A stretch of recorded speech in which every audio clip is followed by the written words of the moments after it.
Está no ar o Oncoponto, o podcast do Grupo Sonhe, onde discutimos avanços, cuidados e inspirações em oncologia. Olá, estamos aqui no Oncoponto, o podcast do Grupo Sonhe, e hoje para falar de mais um assunto extremamente importante, que é câncer de pulmão e as novas tecnologias que têm chegado tanto para o tratamento e para o diagnóstico dessa doença que é tão grave.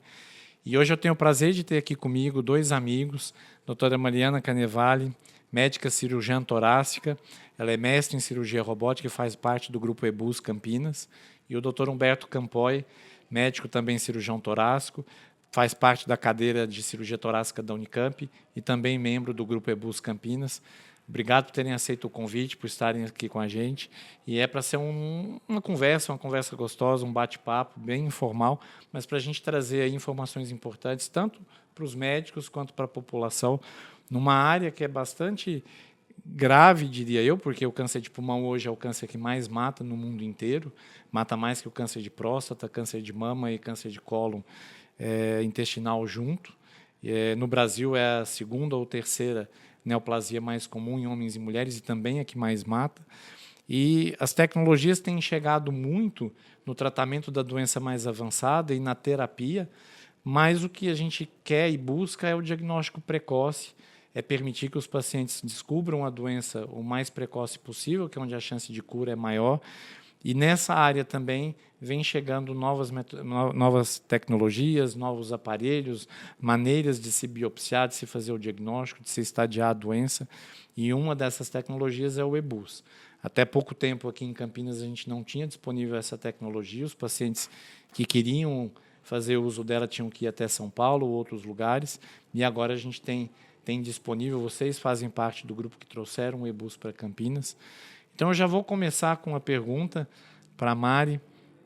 Mari, exatamente o que é o EBUS? Vamos começar do princípio mesmo. O que seria esse aparelho? Como é que ele funciona? Explica para a gente como é que é fazer esse exame.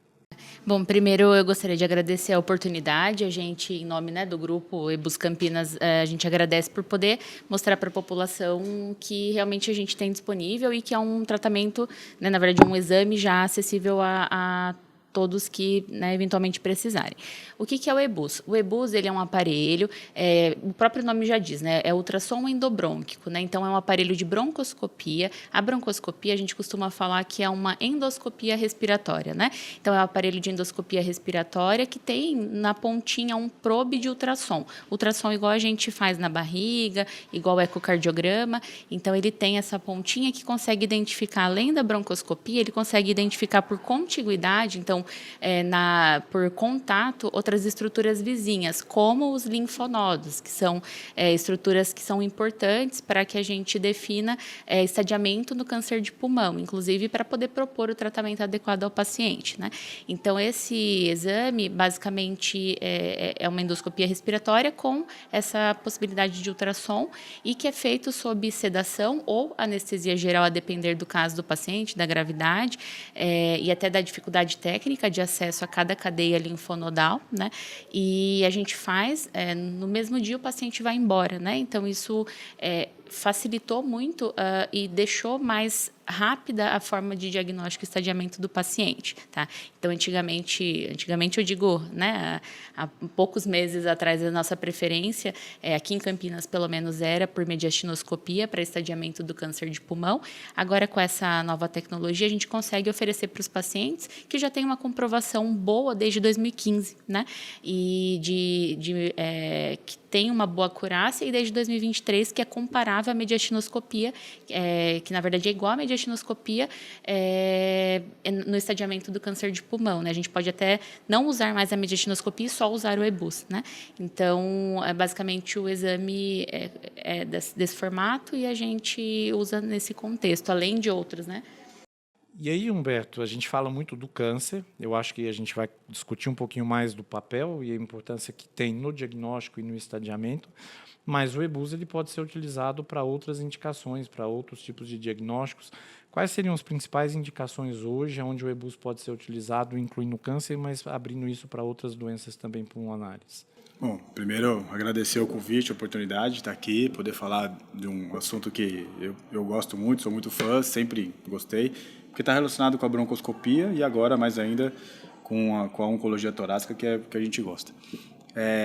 Respondendo diretamente a sua pergunta, basicamente o EBUS ele é para você fazer diagnósticos de doenças via aérea, extratraqueal, né, doenças do mediastino. Então, as lesões que estão peritraqueais, basicamente. Então, a primeira indicação, a mais importante delas que a gente tem usado, e que é o que está liberado agora para o SUS e para os convênios, é o estadiamento do câncer de pulmão. Então, você vai fazer, o estadiamento mediastinal do câncer de pulmão. Então, você vai fazer toda a avaliação de todas as cadeias linfonodais mediastinais e aí você consegue, além disso, pegar algumas cadeias hilares. Além disso, isso porque, complementando o que a doutora Mariana falou, o EBUS você consegue fazer uma broncoscopia e, através da broncoscopia por dentro da traqueia, você identifica os linfonodos que estão ao redor da traqueia e também identifica onde estão os vasos para você não fazer nenhuma biópsia de um vaso ali. Então, você vai identificar qual é o linfonodo, a cadeia que ele está exatamente, vai fazer uma punção transtraqueal e vai fazer uma punção aspirativa, uma biópsia daquele linfonodo. Ou, eventualmente, além do estadiamento, você pode fazer uma biópsia de um tumor de mediastino, eventualmente. Além disso, outras indicações seriam para doenças granulomatosas, por exemplo. Algumas adenomegalias relacionadas aí à própria sarcoidose, tuberculose, entre outras. Então, você pode fazer essa avaliação utilizando do EBUS. É isso, basicamente. O EBUS é um aparelho mais novo, ele exige treinamento da equipe que está fazendo. O próprio aparelho é um aparelho mais moderno. Ele é um exame que na verdade, ele é caro, mas era um exame de mais difícil acesso, porque ele não estava na cobertura dos planos de saúde, e agora ele está na cobertura obrigatória. Então, o paciente e o médico que desejam pedir esse exame, o plano de saúde, independente do plano, ele tem que cobrir. Existe agora um código que que o plano paga. Mas aí você falou uma coisa importante. O plano ele só paga e esse exame ele só está no rol do INSS para o estadiamento de câncer de pulmão. Então, o paciente, obrigatoriamente, ele já tem que ter o diagnóstico. Se ele não tiver o diagnóstico, por exemplo, eu tenho um nódulo pulmonar suspeito, que está próximo da via aérea, eu imagino que por broncoscopia, mas usando um aparelho mais moderno, por um EBUS, o acesso a esse nódulo seja mais fácil. Eu não consigo fazer isso ainda pelo convênio, eu preciso ter o diagnóstico primeiro. Assim, e só complementando, além da sua pergunta, por exemplo, lesões que ficam no lobo médio, algumas lesões em lobo superior direito que estão mais em contato com a traqueia, são muito difíceis de serem realizadas as biópsias por biópsia guiada por tomografia, tá? Então, a gente fica, às vezes, sem alternativa que não cirúrgica, né? Então, o EBUS também, nesses casos, é importante quando a gente não tem acesso via biópsia transtorácica, né? E que, às vezes, a lesão não é central para ser biopsiada por broncoscopia convencional, né? Então, seria também uma outra utilidade, mas que de fato não está no rol, né? No rol precisa ser um carcinoma não pequenas células para estadiamento mediastinal, né? Para pegar cadeia N2, N3, e aí não teria cobertura específica do convênio, aí seria extra rol e de fato isso, né, o paciente não teria cobertura do procedimento nem para internação. E às vezes ele tem que ir para uma cirurgia, que em teoria a gente pensa, às vezes a gente compara só o custo dos exames, vai falar uma cirurgia em teoria é mais barata do que fazer um EBUS, mas as complicações, o pós-operatório, a recuperação, às vezes o tempo de internação é maior e acaba que o EBUS ele se paga ou ele, no final das contas ele sai mais barato se a gente colocar o custo de todo o processo. Né? Isso, até uma coisa interessante é que assim, a gente falou sobre o estadiamento mediastinal, só que o EBUS não pega todas as cadeias mediastinais, né? As cadeias à esquerda, para-aórtica e aortopulmonar não são pegas no exame, tá? Então, em alguns casos ainda, para estadiamento, a gente precisa, principalmente quando tem captação no PET, a gente precisa da toracoscopia, né? Da pleuroscopia para a gente poder fazer a biópsia, né? Então, também não quer dizer que o EBUS seja, né, a salvação de tudo, né? Mas ele realmente facilita os casos que iriam para mediastinoscopia, né? E, de fato, as comparações em relação a tempo de internação, tudo já para mediastinoscopia já mostrava benefício o EBUS, né? Para sangramento, para redução, né, de tempo de internação, que apesar de ser pouco na mediastinoscopia. Quando tem alguma complicação, aumenta o tempo de internação, que o EBUS não tem. Em relação a uma cirurgia, mesmo que seja por vídeo, tempo de uso de dreno, dor pós-operatória, nem se compara, né? Então, a gente começou de uma forma bem tímida, né, com a liberação do rol, mas, de fato, as outras patologias precisariam também serem, né, repensadas aí nesse rol também. Só complementando o que a Mari falou, que a gente chama de você fazer o diagnóstico da lesão primária e do estadiamento, chama one drop shot, como se fosse uma bola, uma tira, uma tiro única, só. One drop shot, alguma coisa assim.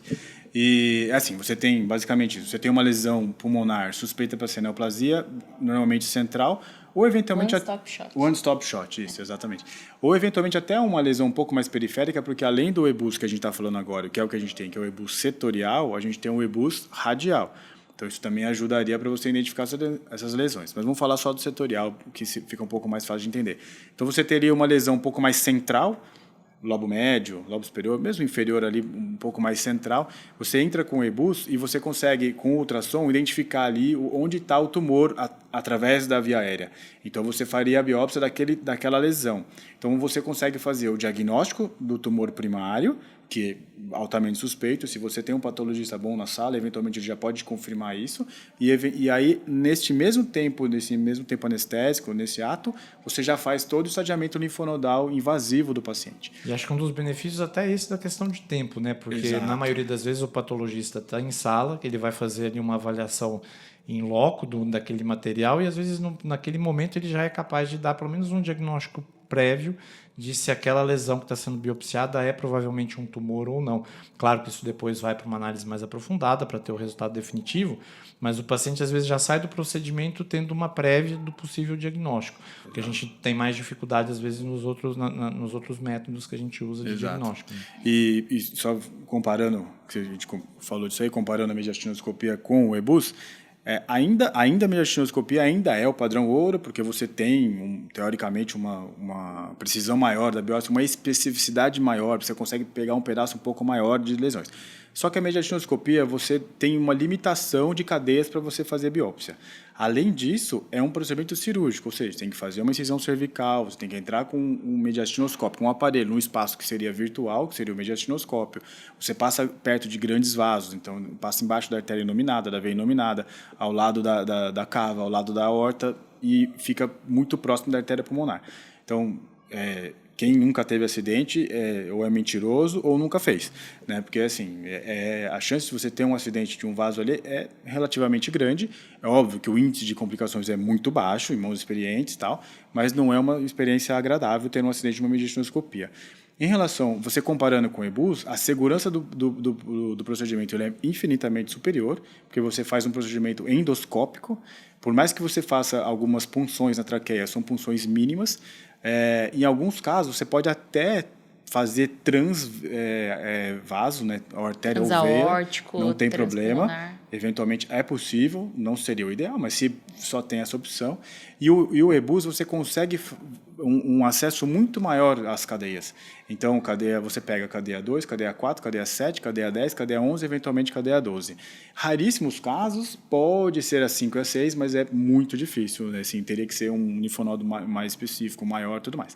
Mas você consegue fazer um estadiamento muito maior com o EBUS, num exame que é praticamente ambulatorial, né? O paciente, apesar de fazer anestesia geral ou mesmo uma sedação mais profunda, ele interna e vai embora no mesmo dia e, assim, acorda muito bem. Então, a hora que você pode oferecer um exame endoscópico sem necessidade de fazer um corte, com um risco muito menor, incomparavelmente, é um exame maior. Mariana, e aí eu vou entrar num assunto que eu acho que é onde tem a cobertura para o rol DNS e eu acho que é onde a gente vê um benefício que é indiscutível do EBUS, que é no câncer de pulmão, no estadiamento. Como eu falei no início, o câncer de pulmão é uma doença extremamente agressiva E muitas vezes você pode ter dúvida naquele limiar justamente do paciente que é o não cirúrgico. A gente sabe que a cirurgia é o tratamento curativo de quase todos os cânceres e pulmão não é diferente. Eu só vou curar esse paciente se ele efetivamente for submetido à cirurgia, mas é importante se aquele paciente realmente é o candidato ideal para a cirurgia, para não correr o risco de fazer, às vezes, uma cirurgia fútil, uma cirurgia que ele não precisaria ou que vai trazer ou agregar pouco benefício. O PET-CT ajudou um pouco a gente a entender isso com relação às metástases e à distância, então é um exame que hoje está incorporado na nossa prática, também é de cobertura do plano. E eu acho que o EBUS trouxe essa facilidade. A mediastinoscopia era o padrão ouro, talvez ainda seja até o padrão ouro, mas vem perdendo o campo porque é mais invasivo. Mas eu ainda vejo fazer muito pouco, mesmo a mediastinoscopia e o EBUS.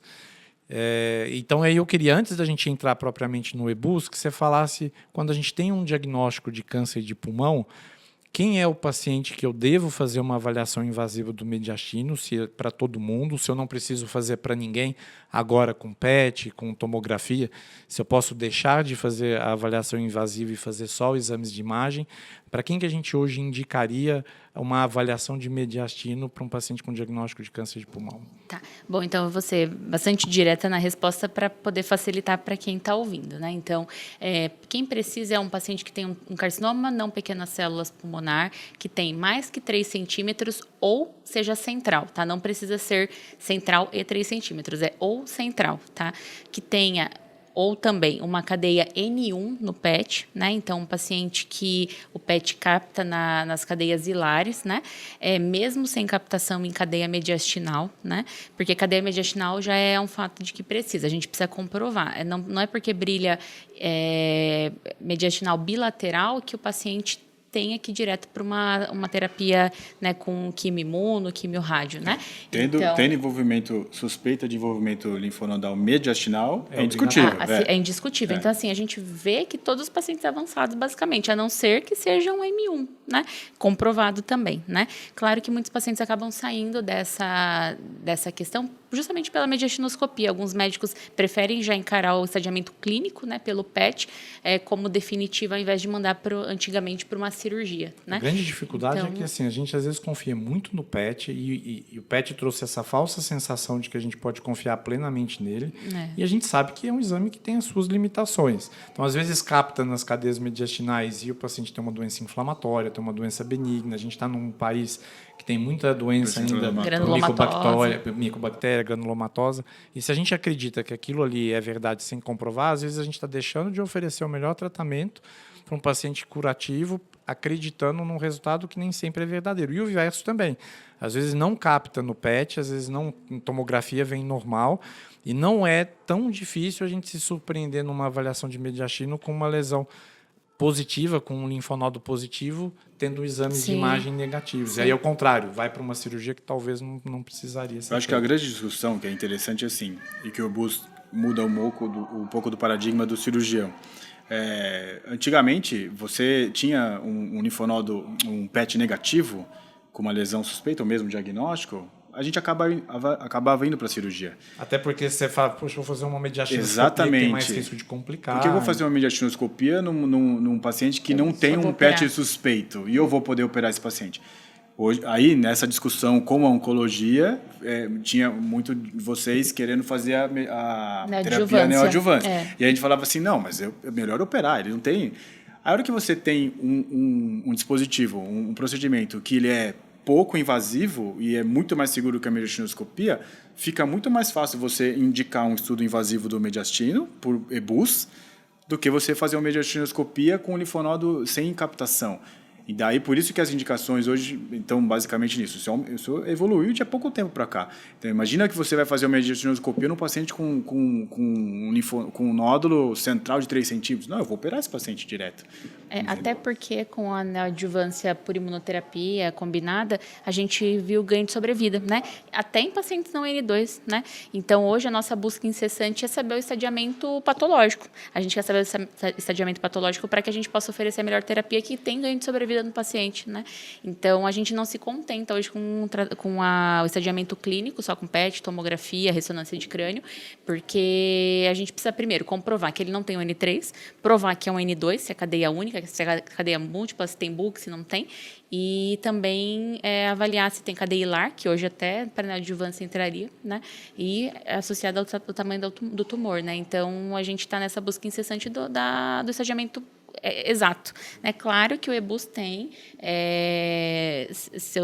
como todo método, como a mediastinoscopia, não tem um valor preditivo negativo Aí, 100%. então, vamos aproveitar assim, a gente falou do EBUS, as vantagens que são muitas, eu acho que não tem discussão do benefício que ele tem, e até por isso, agora com a cobertura do plano, não tem porque nesse cenário em que é de cobertura obrigatória pedir, mas quais seriam os problemas do EBUS, as desvantagens do EBUS frente a uma mediastinoscopia, ou que seria o convencional?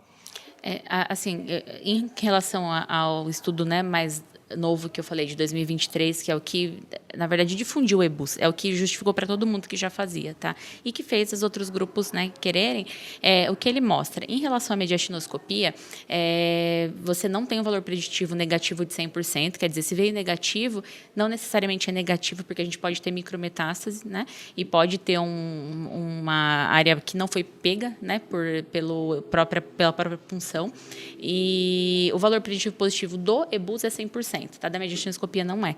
Tá? Então, nisso ele ganha. Só que a gente vê que, em alguns casos, a gente precisa, dependendo do tamanho do linfonodo no PET, ainda se justifica a mediastinoscopia. E aí é o caso em que a mediastinoscopia é o padrão ouro, e que eu discordo que ela seja pelos estudos, né? Mas nesses casos em que as lesões são grandes e que o PET que capta, né? E que vem negativo, os últimos estudos mostram que a gente tem um ganho a cada 10 pacientes que eu levo para a mediastinoscopia, em eu vou ter um ganho submetendo o paciente novamente a outro procedimento, que é a mediastinoscopia, se eu já fiz o EBUS.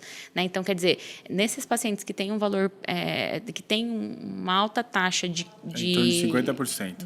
De uma alta...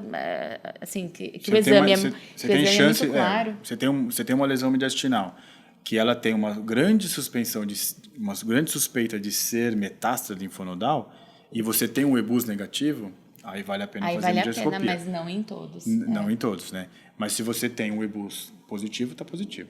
E aí, isso também vai muito da experiência do serviço. Se você tem um serviço que você está fazendo bastante exames e as suas comparações ali no pós-operatório e tal, tá correlacionando, então você está tendo, o seu EBUS está sendo efetivo. Então, muitos serviços já dispensam a mediastinoscopia.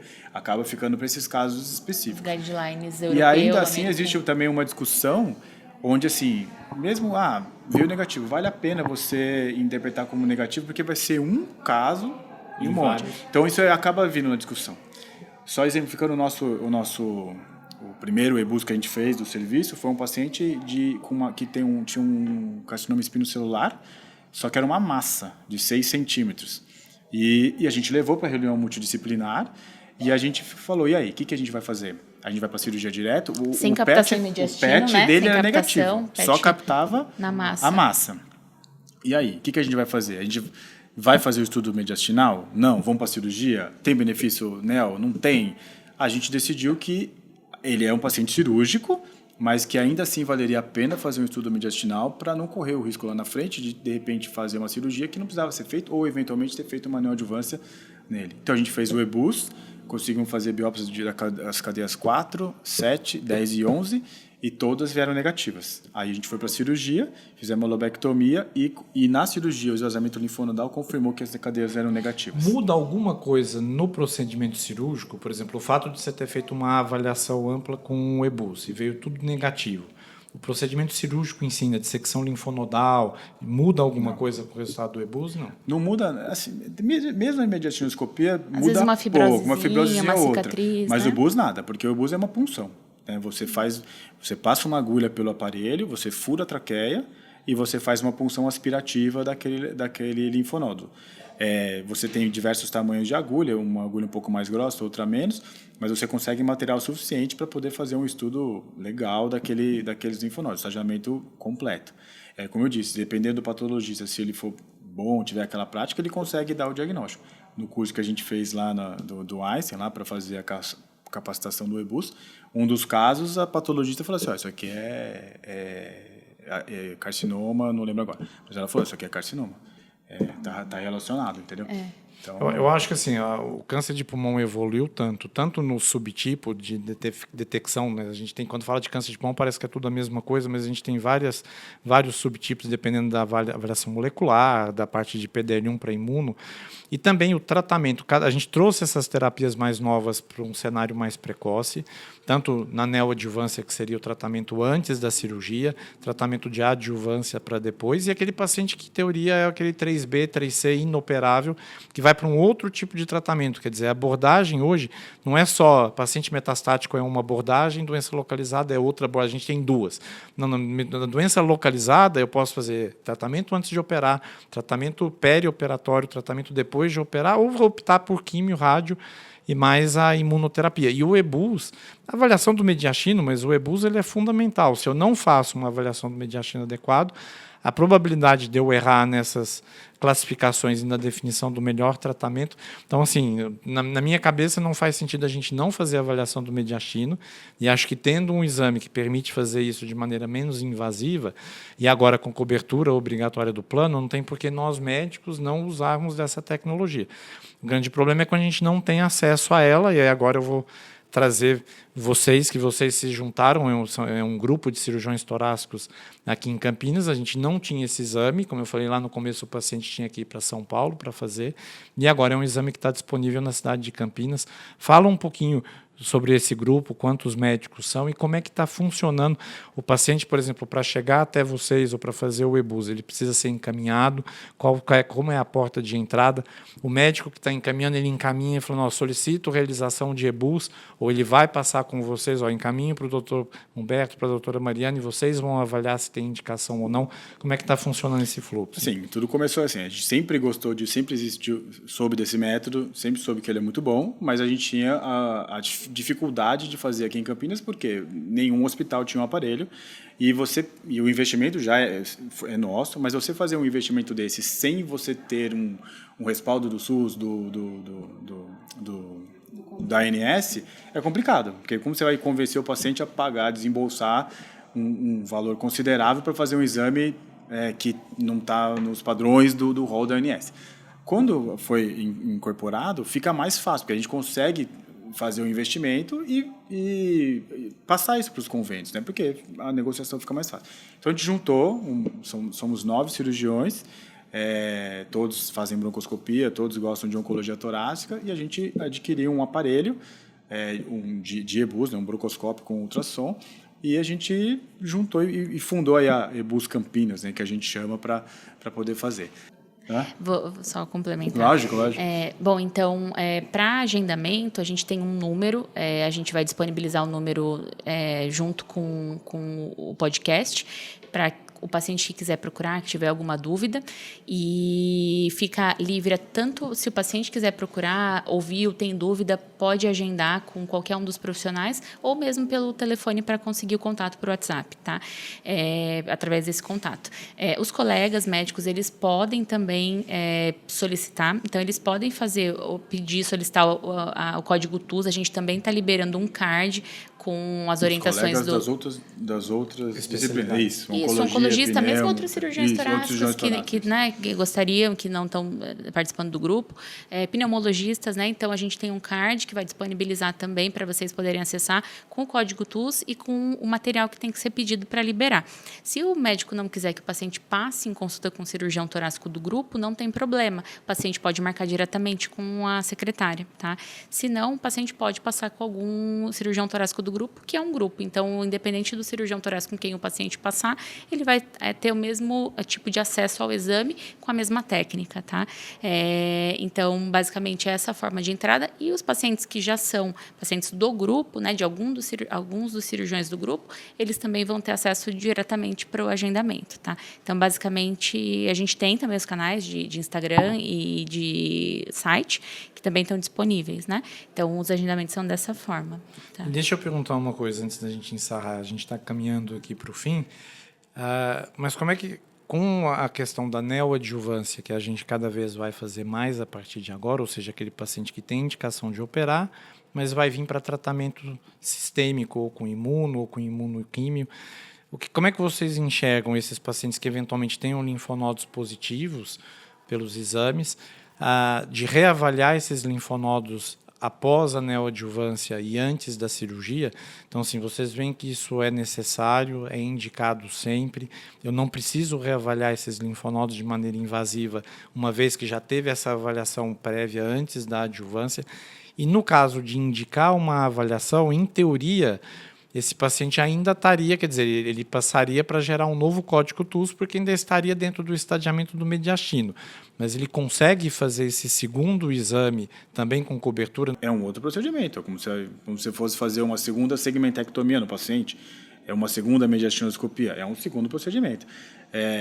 Antigamente, quando o EBUS estava começando, ganhando um pouco mais força, você fazia o EBUS, vamos imaginar que ele fosse positivo, você partia para adjuvância, para neoadjuvância, depois você tem que reestadiar esse paciente. Quimio e rádio, antigamente sim. Vai reestadiar. Aí o que o pessoal fazia? Fazia o EBUS, e aí se o EBUS fosse negativo, faria mediastinoscopia. Qual que era a vantagem que se preconizava na época? Porque você fez o EBUS no primeiro, então você não tinha feito a mediastinoscopia, então o mediastino não estava fibrosado. Então você podia fazer um segundo EBUS e fazer uma mediastinoscopia eventual se precisasse, sem entrar novamente num ambiente que você já fez uma mediastinoscopia. Porque esse é o grande problema. Como eu disse, a mediastinoscopia não é um procedimento tecnicamente simples, mas ele tem um risco muito grande.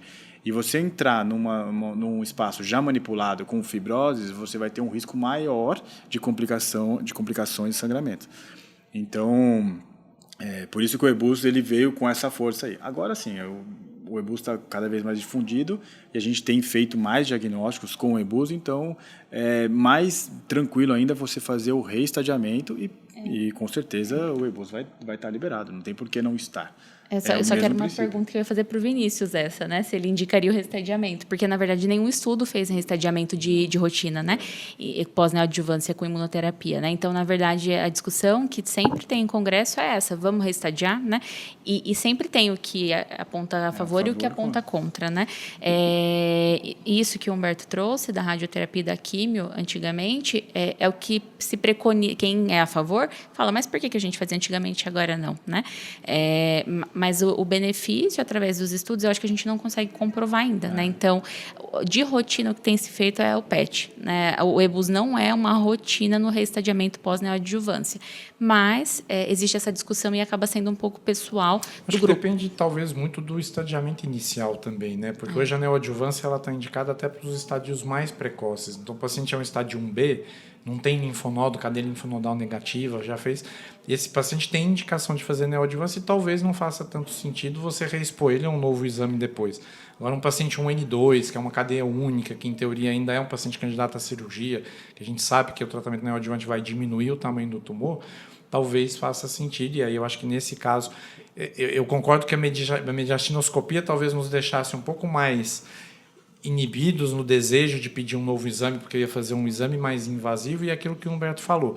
Acho que o EBUS, trazendo uma avaliação que é minimamente invasiva, que é mais simples, que é mais segura, nos faça pedir mais o exame. Com certeza. Porque a gente sabe que o benefício que eu vou ter frente às possíveis complicações, o benefício é maior. E aí, só complementando, lá que você perguntou lá no começo, falou em relação ao custo, né? O EBUS ainda é um exame caro, teoricamente, porque o aparelho é muito caro. E aí você tem toda a tecnologia envolvida, não só no aparelho, que é a questão do ultrassom acoplado. E, eventualmente, o paciente, quer dizer, a gente falou muito de convênio, que eu acho que é o principal paciente que vai chegar, mas se a gente tem um paciente que não tem convênio e que entende que o custo do exame traga benefício para ele, eu não tenho dúvida que traz, mas, é claro, o custo alto, a população, às vezes não é fácil despender desse valor, mas o aparelho está disponível também para, eventualmente, quem não tem plano e deseja fazer. Sim. Claro que cumprindo as indicações e tudo, mas que deseja fazer a avaliação de maneira particular. E, teoricamente, está no SUS também, né? Só que ainda aqui em Campinas não tem, no SUS. Eu sei que em São Paulo alguns lugares tem, mas ainda é uma realidade distante ainda está se fazendo exames ainda muito por via particular ainda, e mesmo com convênio ainda tem que ter alguma suplementação, porque realmente não são todos os convênios que fazem todo o pagamento, a negociação do aparelho. Então essa é uma dificuldade que a gente tem, mas é um exame importantíssimo, um exame muito útil, que realmente muda o prognóstico do paciente, o oncológico, e que vai trazer benefícios no tratamento dele sem grandes comorbidades para ele. Muito bom. Então a gente está caminhando para o fim. Eu acho que é fundamental. Eu, como oncologista, me senti muito incomodado e trabalhando com câncer de pulmão e não poder oferecer isso para os pacientes aqui em Campinas. Então, agora com o aparelho aqui em Campinas, estando na cobertura dos planos de saúde, acho que facilita muito e quem ganha é o paciente, que vai ter acesso ao que é melhor, com menos risco e que vai permitir ele ser conduzido com maiores chances de curar e, eventualmente, se a doença é mais avançada, com a terapia adequada para viver mais tempo e com qualidade. Sim. Obrigado, Mariana. Obrigado, Humberto. Muito obrigado. Queria que vocês deixassem uma mensagem final aí rapidinho para a gente poder encerrar. E eu já vou me despedindo aqui das pessoas que nos escutam, médicos, pacientes, e já finalizando aqui o Oncoponto, mais um assunto de extrema importância. E deixo agora esse finalzinho para vocês deixarem as mensagens finais. Bom, eu queria deixar uma mensagem principalmente para os colegas médicos que, se eventualmente tiverem dúvida da indicação, né? Então, se eles acham que um paciente pode ou não se encaixar no rol da ANS ou na própria indicação do EBUS, nós estamos à disposição via secretária, via telefone pessoal, para que eles tirem essas dúvidas, para que a gente esclareça se de fato o paciente vai se beneficiar daquilo, né, do exame. Então, essa é a minha mensagem. E para os pacientes é uma mensagem de maior acolhimento, né? A gente consegue oferecer o tratamento todo aqui, toda a investigação e até a própria proposta de tratamento aqui na cidade, né? Então, e agradeço novamente ao convite, a possibilidade de falar sobre o EBUS e ao câncer de pulmão. Eu só tenho a agradecer também. É um assunto que eu gosto muito, particularmente gosto muito, sempre gostei, sempre fui discutir para poder trazer isso para Campinas, sabendo as dificuldades que a gente tem aqui, e que a gente está à disposição para tirar qualquer dúvida, para poder fazer o melhor tratamento do paciente. E eu passo aqui a experiência que eu tive do nosso primeiro exame daqui, que é onde a gente esteve mais próximo do paciente, e de fato isso mudou a vida dele, na condução do tratamento dele. Ele ficou muito feliz com o procedimento, deu certo, foi tudo certo, e a gente quer só passar isso para os próximos pacientes e estamos à disposição de vocês. Muito bom, muito obrigado. Obrigado a vocês que nos escutam. Então a gente fica aqui mais uma vez com o Oncoponto do Grupo Sonho. Obrigado. Está no ar o Oncoponto, o podcast do Grupo Sonho, onde discutimos avanços, cuidados e inspirações em oncologia.